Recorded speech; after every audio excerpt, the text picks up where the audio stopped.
Stop caring what people think. YouTube script, cinematic, 16:9. Dozens of comments flicker across the screen. The sound gets louder, heavier, almost claustrophobic. What if I told you that the thing ruining your life isn't failure?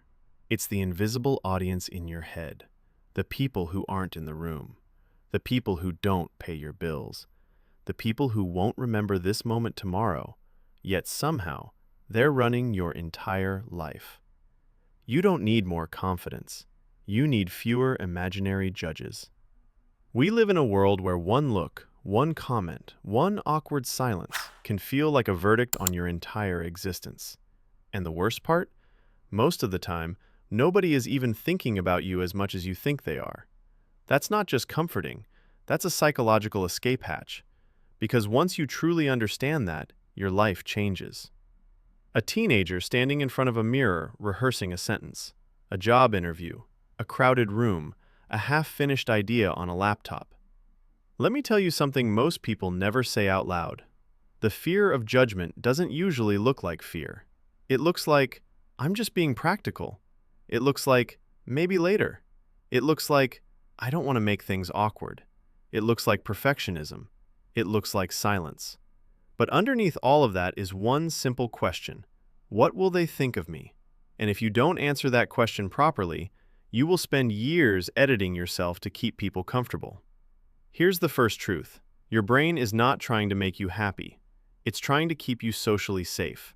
Thousands of years ago, being rejected by the group could mean danger. So your mind evolved to treat approval like survival. That's why public embarrassment can feel physically painful. That's why criticism can replay in your head for days. That's why a single message left on seen can ruin your mood. Your nervous system is ancient, but your life is not a tribal campfire anymore.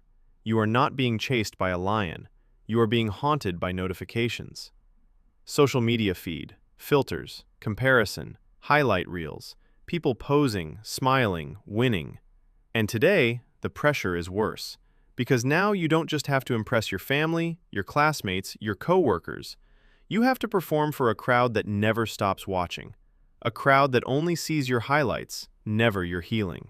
Your wins? Too small. Your struggles? Too messy. Your progress? Not dramatic enough. So you start shaping your life around an audience that was never designed to know the real you. And that is how people become strangers to themselves. There comes a moment in everyone's life when they realize, if I keep living for approval, I will die with unfinished potential. Maybe it's the idea you never started because someone might laugh. Maybe it's the clothes you never wore because they were too much. Maybe it's the truth you never said because you wanted to be easy to like. Maybe it's the version of yourself you buried, just to stay acceptable. But here's the tragedy. The more you try to avoid judgment, the more invisible you become. And being invisible is not the same as being safe. It's just another form of disappearing. So how do you stop caring what people think? Not by becoming cold, not by becoming arrogant, not by pretending opinions don't hurt. You stop caring by changing the question. Not, do they approve of me? But, is their opinion even qualified to guide my life? Because not every voice deserves a seat in your mind. Some people speak from wisdom, some from insecurity, some from jealousy, some from boredom, some from wounds they never healed. If you let every opinion shape you, you will become a collage of other people's fears. A street performer begins playing. A few people stop. Some ignore. The performer keeps going. Think about anyone who ever built something meaningful, a business, a creative work, a new identity, a changed life. At some point, they had to disappoint the crowd. Not because they were reckless, but because growth always looks suspicious to people who are committed to staying the same. When you change, someone will call it selfish. When you speak up, someone will call it disrespectful. When you set boundaries, someone will call it distance. When you outgrow the room will call you different. Good. Different is often the first sign that you're no longer trapped. But here's where most people get it wrong.